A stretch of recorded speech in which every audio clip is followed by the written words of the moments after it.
Tem lugares que não apenas guardam lembranças, eles guardam a gente dentro delas. Quando me mudei para a Rua do Moinho, achei que tinha encontrado paz. Eu, meu marido Evandro e nossa filha Clara, de 8 anos, queríamos começar do zero depois de um período difícil. O aluguel era barato demais para uma casa tão grande, e a dona, uma senhora chamada Marta, parecia ansiosa para entregar logo as chaves. "Só cuidem bem do lugar", ela disse. Sem olhar muito para dentro, a casa era antiga, de 2 andares, com janelas altas e piso de madeira que gemia sob os pés. Tinha um cheiro estranho, meio doce e úmido, que parecia sair das paredes. Evandro dizia que era mofo. Eu dizia que era o tempo. O tipo de cheiro que uma casa velha tem quando já viu coisas demais. Os primeiros dias foram tranquilos. Clara adorou o quintal, cheio de árvores secas e um poço tampado com uma tampa de ferro enferrujado. Evandro ria e dizia que aquilo dava um toque de filme de terror, mas eu não achava graça. Toda vez que eu passava por aquele poço, sentia um arrepio no pescoço, como se alguém me observasse de baixo. Na primeira noite, enquanto desfazíamos as caixas, Clara perguntou algo que me fez gelar. "Mamãe, quem é a moça que mora no andar de cima?" Eu ri, pensando que era imaginação. "Não tem ninguém lá, filha. A casa é só nossa." Mas eu ouvi ela andando. Ela falou comigo. Evandro riu, achando graça, mas Clara ficou séria. Ela disse que a casa não gosta de barulho. Aquela frase ficou ecoando na minha cabeça a noite toda. Nos dias seguintes, as coisas começaram a mudar devagar. Pequenos sons no teto, o barulho de passos no corredor quando todos estavam dormindo. O abajur da sala piscava sozinho e o relógio de parede parava sempre às 3h17. Na mercearia da esquina, ouvi uma das vizinhas comentando baixinho com a outra quando me apresentei. "Ah, é a nova inquilina." E a outra respondeu: "Tomara que dessa vez dure mais." Naquela noite, Evandro notou algo estranho. "Você ouviu isso?" perguntou. Parecia o som de água escorrendo pelas paredes, mas quando fomos ver, não havia vazamento algum. O barulho vinha de dentro das tábuas, como se a casa respirasse. No dia seguinte, encontrei Clara sentada no chão do quarto, desenhando. Ela me mostrou o papel. Uma mulher sem rosto, com cabelo comprido e braços compridos demais, desenhada de preto. "É a moça da escada", ela disse. "Que escada?" "Aqui fica atrás da parede. Só havia uma escada na casa, a da sala." Mas quando ela apontou o lugar, era o corredor que levava ao quarto dela. Naquela mesma tarde, enquanto limpava o chão, ouvi um som abafado, como pancadas atrás da parede. Parecia passos, e depois algo raspando como unhas arranhando madeira. Chamei Evandro. Ele deu risada, dizendo que devia ser rato. Mas quando ele encostou o ouvido na parede, empalideceu. "Isso não é rato. Tem alguém aí." Ele foi até o porão buscar uma lanterna. A luz mal alcançava o fundo do corredor. A parede parecia mais escura ali, úmida. Evandro bateu de leve com o punho fechado. O som oco respondeu. "É falso", ele disse. E então, sem pensar, ele puxou uma das tábuas com um pé de cabra. O ar que saiu dali era gelado, denso, com um cheiro de terra e ferro velho. Atrás da parede havia uma escada estreita de pedra, descendo para um breu absoluto. Clara apareceu na porta, assustada. Eu falei: "Papai, é lá que ela mora." Evandro fechou a tábua na hora, me olhando com pavor.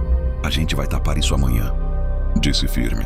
Mas eu sabia que não ia adiantar, porque à noite, quando tudo se calou, ouvi passos vindo de lá de dentro e um sussurro rouco arranhando as paredes. A casa não gosta de barulho. Na manhã seguinte, Evandro tentou agir como se nada tivesse acontecido. Tomou café, beijou minha testa e saiu para trabalhar. Mas eu via o nervosismo dele nos gestos. O pé de cabra ainda estava encostado na parede da sala, manchado com uma fina poeira escura. Eu fiquei parada diante daquele ponto, a tábua que ele recolocou, e senti que a casa respirava diferente, mais devagar, como se prestasse atenção. Clara passou a manhã calada. Não quis ir à escola. Ficava olhando para o corredor e, de tempos em tempos, inclinava a cabeça, como se ouvisse algo que eu não podia.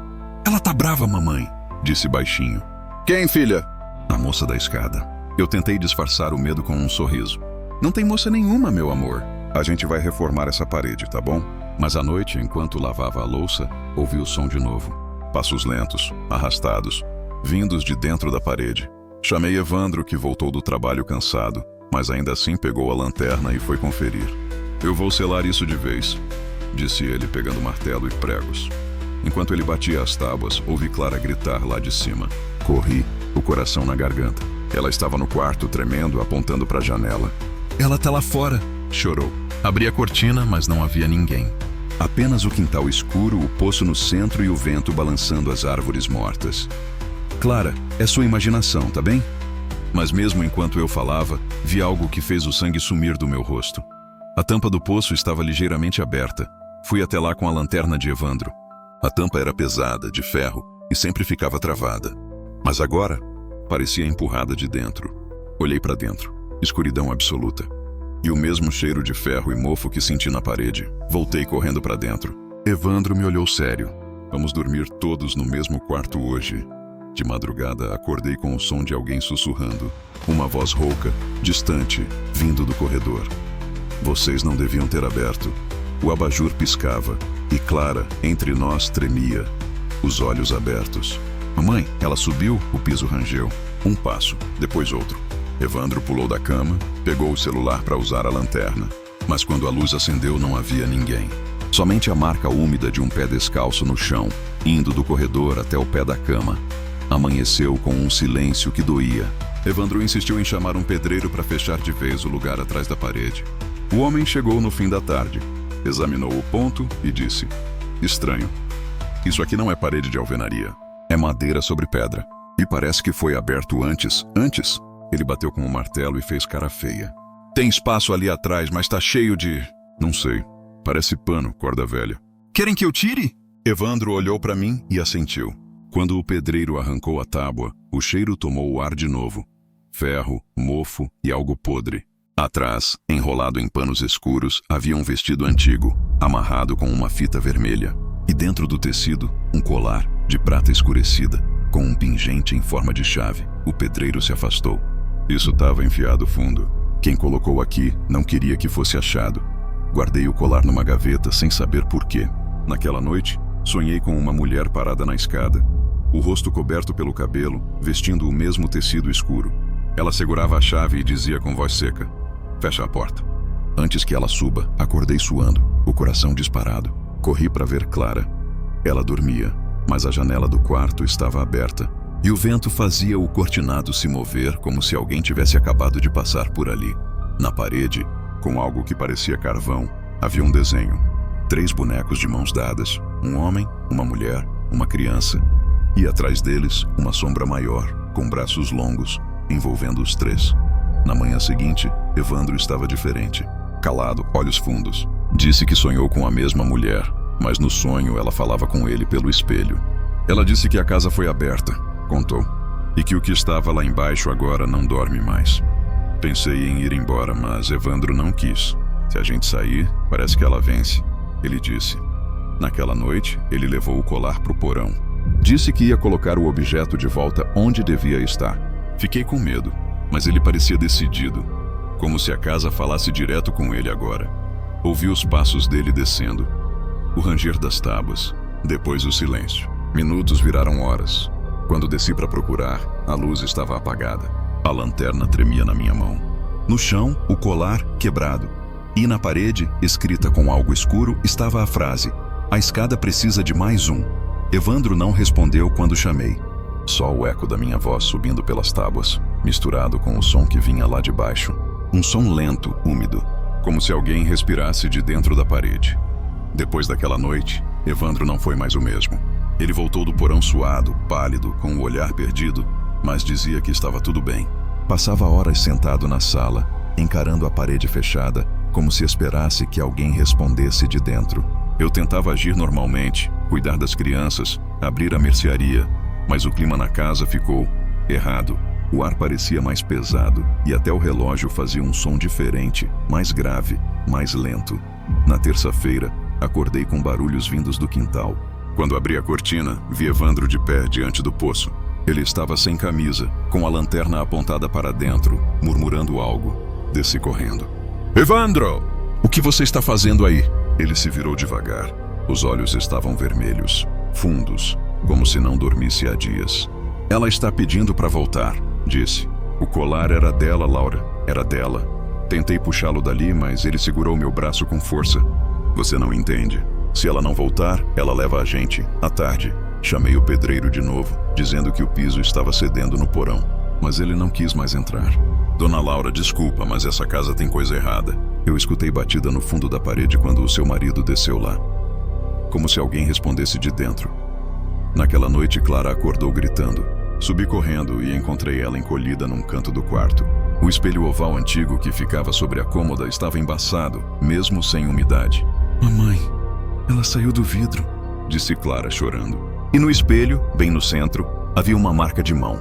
Pequena, mas escura, como feita com fuligem. Evandro subiu logo depois, e quando viu aquilo, ficou olhando fixamente para o reflexo. Eu conheço esse rosto, murmurou. Ela estava aqui antes da gente. Que rosto, Evandro? A mulher do espelho. A da escada, ele começou a evitar dormir.